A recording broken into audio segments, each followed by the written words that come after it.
terkait ekonomi kerakyatan dan digital. Digitalisasi membuka akses pasar yang lebih luas, tetapi juga berpotensi merugikan usaha mitra dan konsumen melalui penyalahgunaan data digital. Pertanyaannya, bagaimana kebijakan paslon untuk mengatasi hal tersebut? Waktu untuk menjawab 2 menit, dimulai sejak Bapak menjawab. Kami persilakan.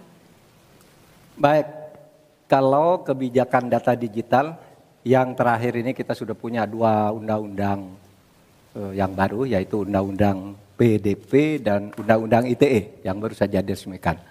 Tapi lebih dari itu, menurut saya digital atau ekonomi digital ini tidak bisa dihindarkan oleh siapapun. Oleh sebab itu, ya kita tidak bisa menolaknya, tetapi harus berhati-hati karena terjadi disrupsi yang luar biasa dalam perkembangan digital ini. Saya menangani kasus misalnya pinjol, di mana rakyat menjadi korban dari kegiatan ekonomi digital. Ada kripto misalnya. Kasus pinjol itu sendiri sungguh sangat problematik. Kenapa? Karena dia dibuat secara hukum perdata melalui gadget. Rakyat yang tidak tahu langsung bilang, kamu mau pinjam uang sekian? Yes. Bunganya sekian? Yes. Kalau tidak bayar sekian? Yes. Itu perdata. Dan itu banyak yang menjadi korban. Banyak yang sampai bunuh diri. Ada seorang dari Semarang, seorang guru, meminjam hanya 500 ribu, kemudian hutangnya menjadi 240 juta karena selalu bertambah bunganya. Kemudian ada yang sampai bunuh diri. Dalam hal pinjol ini ketika saya sampaikan ke Polri, tidak bisa Pak, itu hukum perdata. Ketika saya sampaikan ke OJK, OJK bilang itu bukan kewenangan kami. Itu bukan kewenangan kami karena mereka ilegal, tidak terdaftar. Berkali-kali saya panggil, kemudian saya undang dalam rapat bersama gabungan di Menko Polhukam, kita nyatakan bahwa itu tindak pidana dan harus segera ditangkap. Itulah dalam sehari kemudian ditangkap 144 orang di hari itu juga. Sekian. Baik, tepat waktu. Bahwa antara perkembangan teknologi digital dengan kemampuan UMKM kita masih terjadi gap. Oleh karena itu harus ditindaklanjuti Pak Mahfud. Selain pemberantasan pinjaman online, judi online, ini pun masih harus diselepet lagi karena tidak komprehensif di dalam menangani ini sehingga pinjol masih merajalela, judi online masih merajalela. Yang lebih penting dari itu Pak Mahfud bahwa sebetulnya kemampuan untuk masuk pada dunia digital membutuhkan bantuan dari pemerintah untuk turun tangan. Menangani apa? Mulai dari literasi digital untuk UMKM. Yang kedua membantu push pemasaran bagi keberlangsungan UMKM menghadapi persaingan yang sangat ketat. Di sisi yang lain kita juga membutuhkan kapasitas teknologi kita supaya lebih bisa membantu seperti kecepatan dari internet yang sedang ada di masyarakat kita masih sangat rendah. Baik. Mungkin kita juga harus hati-hati selain pinjol dan judi online, kita juga harus hati-hati untuk masalah pencurian data. Untuk itu harus kita kuatkan cyber security dan cyber defense kita.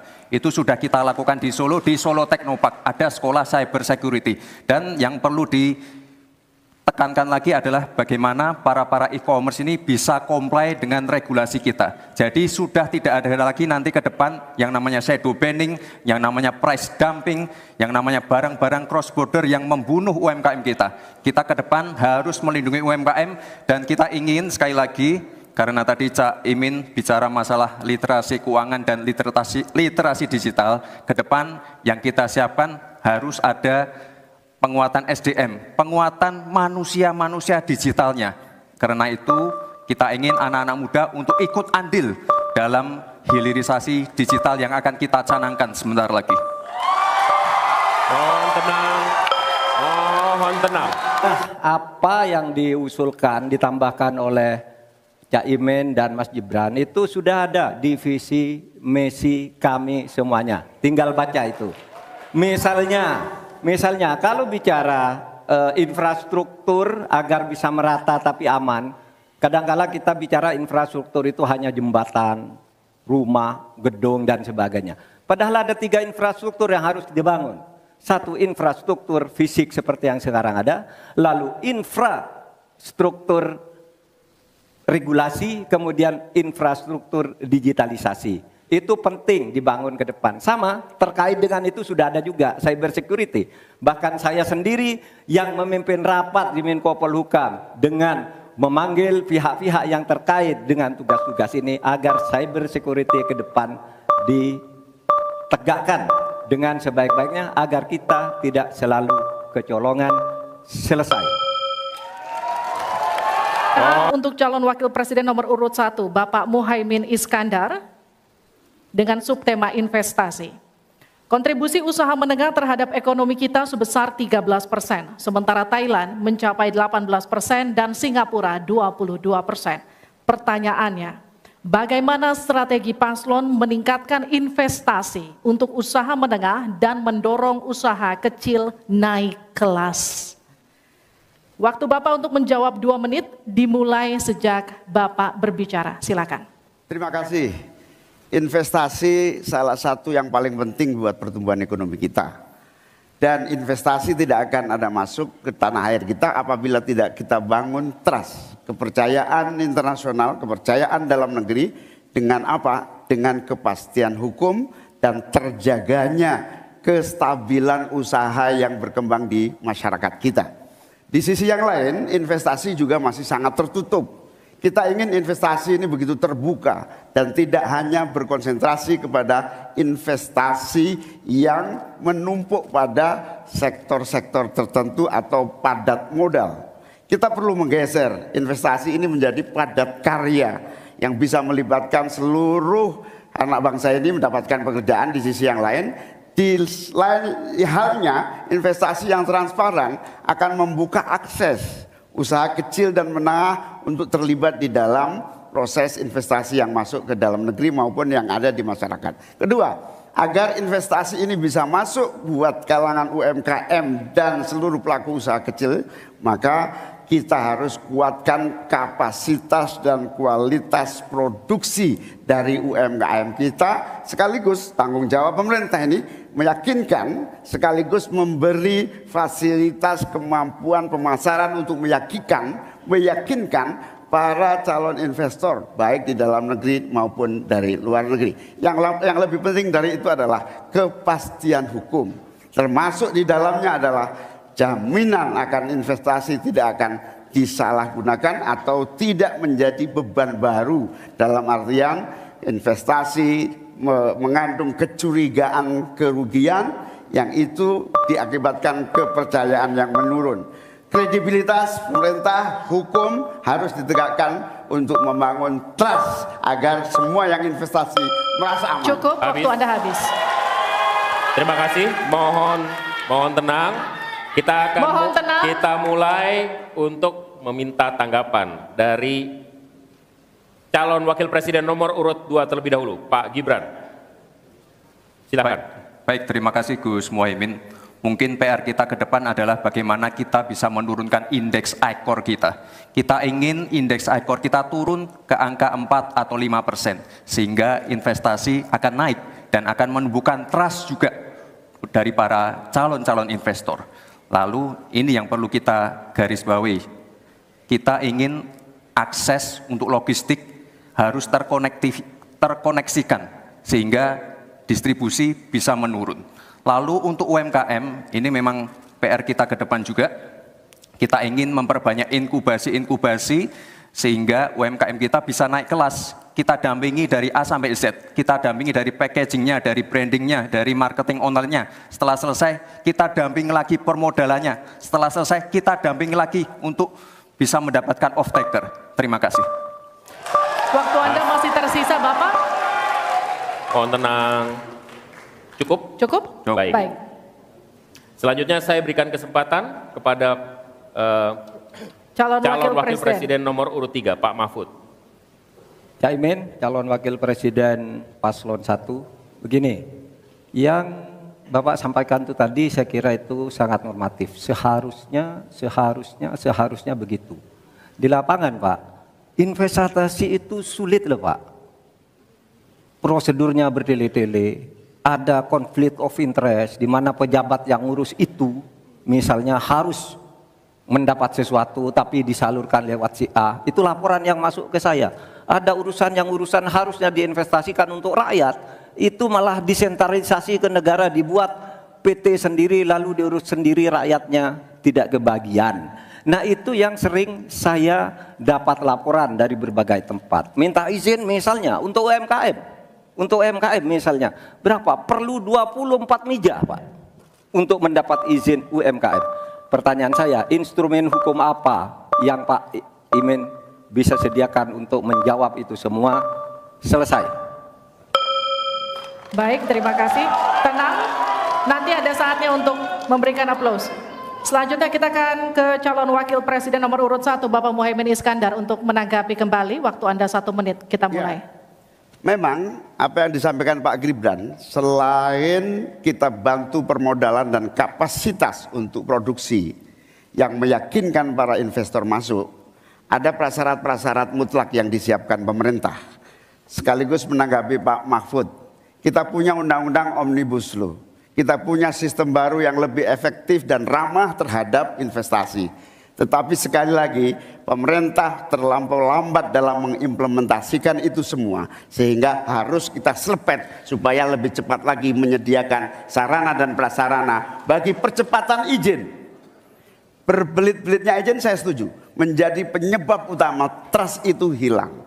Nah, kita harus membenahi pada wilayah pemerintahan kita yang harus memberikan satu sarana infrastruktur yang memadai. Saya setuju, logistik menjadi salah satu kunci pentingnya.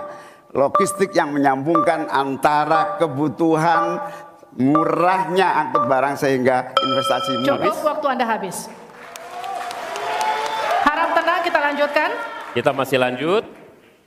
Selanjutnya kita akan beralih ke pertanyaan untuk calon wakil presiden nomor urut 2, Bapak Gibran Rakabuming Raka. Keuangan, pajak, pengelolaan APBN dan APBD. Hanya sepertiga APBN yang dapat digunakan untuk membiayai pembangunan. Padahal janji kerja program paslon memerlukan biaya tinggi. Pertanyaannya, mana yang menjadi pilihan prioritas anggaran? Pembangunan infrastruktur fisik atau pembangunan kualitas SDM dan ekonomi rakyat? Waktu Bapak untuk menjawab 2 menit, kita mulai ketika Bapak mulai berbicara. Baik, terima kasih. Tidak semuanya harus menggunakan APBN. Contoh IKN, banyak yang gagal paham. Tidak 100% pembangunan IKN itu menggunakan APBN. Yang digunakan hanya 20%. Sisanya adalah investasi dari swasta dan investasi dari luar negeri. Ini yang banyak yang gagal paham. Lalu kita mengacu ke pertanyaan, infrastruktur fisik atau SDM, dua-duanya penting. Dan dua-duanya harus dijalankan secara paralel. Karena sekali lagi, untuk menuju Indonesia emas dibutuhkan generasi emas. Kita butuh future talents yang menguasai future skills.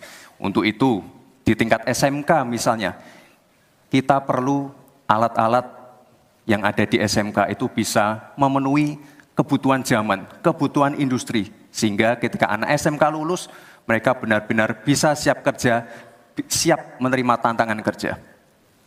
Lalu, untuk fisik, tidak selalu harus dari APBN, sekali lagi. Bisa kolaborasi, misalnya dengan swasta, dengan CSR. Jadi tidak semuanya harus dibebani oleh APBN. Lalu apa PR kita ke depan? PR kita ke depan harus bisa menambah penerimaan negara. Untuk itu kami dari Paslon 2 akan membentuk lembaga badan penerimaan negara yang dikomandoi langsung oleh Presiden. Sehingga nanti ketika berkoordinasi dengan kementerian-kementerian ini bisa lebih luas. Dan sekali lagi kita ingin menaikkan rasio pajak sehingga penerimaan negara nanti bisa kita gunakan untuk pendidikan, untuk kesehatan, dan lain-lain. Terima kasih. Mohon tenang, masih ada waktu. Terima kasih. Saatnya menanggapi Pak Mahfud. waktu Anda 1 menit dimulai dari Anda menyampaikannya. Mas Gibran, saya sangat tertarik tentang IKN dan itu bagus, harus kita laksanakan sebagai warisan dari Pak Jokowi. Tapi tadi saya tergelitik, anggaran untuk IKN itu hanya 20% dari APBN dan sisanya dari investor. Sejauh yang kita baca, sampai sekarang belum ada satupun investor yang masuk ke sana. Coba kalau ada sebutkan, kalau ada sebutkan misalnya 2 atau 1 gitu, investor mana yang sudah masuk ke sana. Yang saya dengar justru ada ratusan ribu hektar tanah sudah dikuasai oleh pengusaha-pengusaha tertentu sekarang ini. Nah, saya setuju ke depannya itu agar mengundang investor, IKN harus diteruskan tetapi pendanaannya harus sesuai dengan tujuan semula, bahwa itu sebenarnya mengundang investor. Tapi sekarang ini yang sudah jadi itu semuanya dari APBN. Sehingga memang diperlukan langkah-langkah perbaikan agar warisan baik Presiden Jokowi ini bisa kita lanjutkan. Terima kasih, selesai. Baik. Terima kasih. Kita masih lanjut. Masih lanjut. Mohon tenang. Selanjutnya giliran calon wakil presiden nomor urut 1 Bapak Muhaimin Iskandar untuk memberikan tanggapan. Waktu Anda 1 menit. Kita mulai ketika Anda mulai berbicara. Mohon tenang dulu. Iya. Saya baru tahu kalau boleh di sini juga. Supaya lebih dekat sama panelis. Bisa mulai. Jadi saya setuju bahwa yang paling penting bukan soal infrastruktur dulu atau SDM dulu. Yang paling penting dari ini adalah kemampuan membaca skala prioritas. Seluruh proyek-proyek besar yang ambisius, ini IKN sebagai salah satu contoh saja, itu kalau hanya mengandalkan APBN hampir 500 triliun.